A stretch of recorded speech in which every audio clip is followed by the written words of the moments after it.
Assalamualaikum warahmatullahi wabarakatuh dan salam sejahtera. Bersama saya pada hari ini ingin berkongsi kepada anda semua berkenaan dengan cara menjawab soalan rumusan. Soalan rumusan merupakan soalan nombor 9, bahagian C, kertas 2 Bahasa Melayu. Dalam soalan ini, menawarkan markah sebanyak 30 markah. Dalam soalan rumusan, mempunyai beberapa bahan, sama ada 3 ataupun 2 bahan. Kebiasaannya, bahan 1 berbentuk petikan, manakala bahan 2 dan juga bahan 3 berbentuk grafik ataupun rajah. Untuk menjawab soalan rumusan, murid-murid perlu mematuhi arahan dalam soalan tersebut, iaitu panjang rumusan anda mestilah tidak melebihi 120 patah perkataan. Pada hari ini, saya ingin kongsikan kepada anda semua cara untuk menjawab soalan rumusan. Langkah yang pertama, anda perlu baca bahan dengan teliti. Hal ini demikian kerana untuk memudahkan anda mencari tema dan juga fokus yang terkandung dalam bahan. Bagaimana nak cari tema dalam soalan? Langkah yang pertama, anda boleh cari dalam perenggan pertama bahan berbentuk petikan.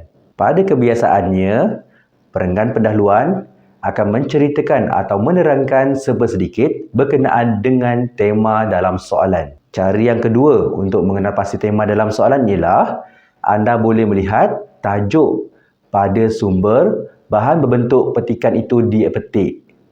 Dalam situ, kebiasaannya tajuk tu boleh menerangkan tema yang terkandung dalam petikan. Setelah anda semua memperoleh tema, kemudian langkah yang seterusnya, anda perlu cari fokus yang terkandung dalam soalan. Pastikan murid-murid jangan terpedaya dengan jumlah bahan. Tak semestinya 2 bahan, 2 fokus atau 3 bahan, 3 fokus.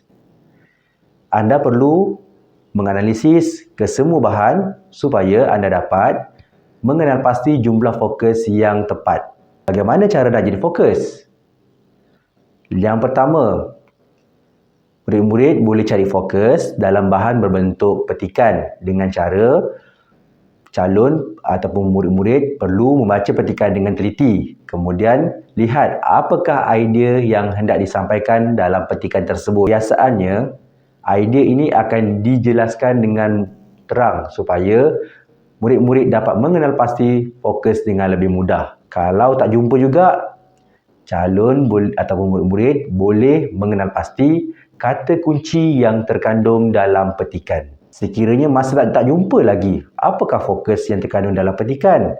Cara yang kedua paling mudah, anda cari fokus dengan merujuk bahan yang bukan berbentuk petikan. Sama ada dalam bentuk dialog, bahan dalam bentuk peta minda dan sebagainya.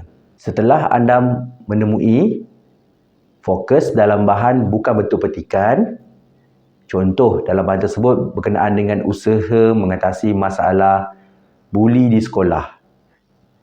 Oleh itu, cuba anda lihat semula dalam bahan berbentuk petikan, ada tak usaha. Seterusnya, setelah anda memperolehi tema dan fokus yang terkandung dalam bahan dalam rumusan tersebut, langkah yang ketiga, anda perlu mencari isi pula. Pastikan isi ini berdasarkan fokus. Ingat, dalam soalan rumusan hanya memerlukan isi sahaja.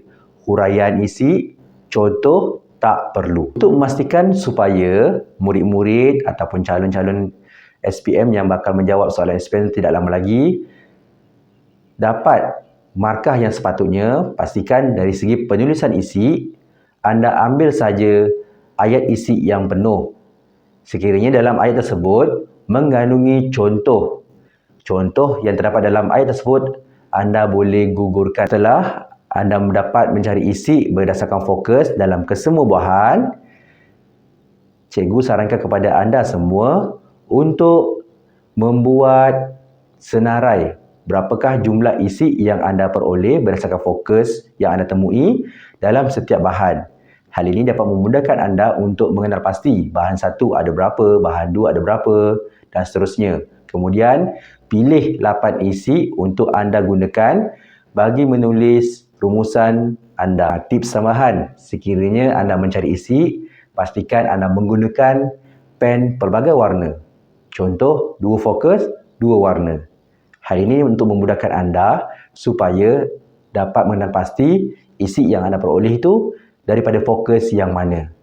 Setelah anda memperoleh tema, fokus dan isi dalam bahan, langkah seterusnya kita nak tulis rumusan pula.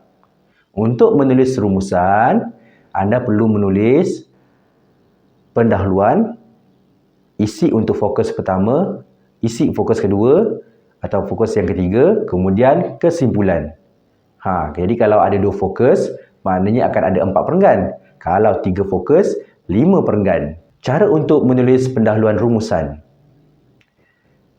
Calon ataupun murid-murid perlu menulis seperti contoh ini, iaitu bermula dengan menggunakan perkataan rumusan, membincangkan fokus pertama dan fokus yang kedua. Sekiranya dalam soalan tersebut mengandungi 3 fokus, tulisan lebih kurang sama je, cuma tambah fokus yang ketiga. Untuk perenggan isi pula, kita boleh susun ikut fokus. Nak paling mudah kita fokus saja. Kalau awak nak gunakan ikut bahan, terpulang pada anda. Ikut seperti mana yang cikgu anda ajar. Tapi tips yang Cikgu Is nak kongsikan kepada anda semua, perenggan isi yang pertama, kita ambil fokus pertama. Fokus pertama, contohnya antara fokus pertama ialah isi 1 dan isi 2. Kemudian selain itu, isi 3 dan isi 4. Sama juga untuk isi bagi fokus kedua dan juga fokus yang ketiga. Dalam penulisan perenggan isi, pastikan calon atau murid-murid meminimumkan penggunaan penanda wacana kerana penggunaan penanda wacana yang terlalu banyak akan menyebabkan patah perkataan dalam rumusan anda akan terlebih. Jadi, cikgu ingin sarankan kepada anda semua menggunakan 1 perenggan, 1 penanda wacana sahaja.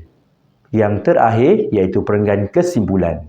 Dalam perenggan kesimpulan, calon atau murid-murid perlu memasukkan 3 perkara, iaitu yang pertama tema soalan, yang kedua tindakan dan yang ketiga ialah harapan.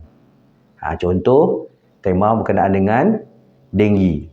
Kesimpulannya, masalah denggi perlu diatasi agar menjamin kesejahteraan masyarakat. Setelah murid-murid atau calon-calon SPM menulis rumusan anda daripada pendahuluan sehinggalah kesimpulan, langkah terakhir sebelum anda menamatkan sesi menjawab awak, pastikan anda kira berapakah jumlah patah perkataan rumusan anda.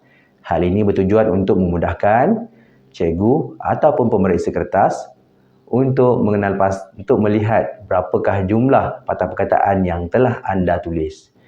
Ingat, pastikan dalam hal ini anda perlu bersikap jujur. Sebagai kesimpulan untuk pertemuan kita pada hari ini, cikgu telah berkongsi kepada anda semua berkenaan dengan cara untuk menjawab rumusan. Semoga video ini bermanfaat untuk anda semua. Sekiranya anda suka video ini, sudikanlah diri anda untuk tekan butang like dan subscribe channel YouTube ini supaya terus berkembang untuk menyampaikan ilmu kepada semua warga di Malaysia. Semoga kita berjumpa lagi pada video akan datang. Assalamualaikum.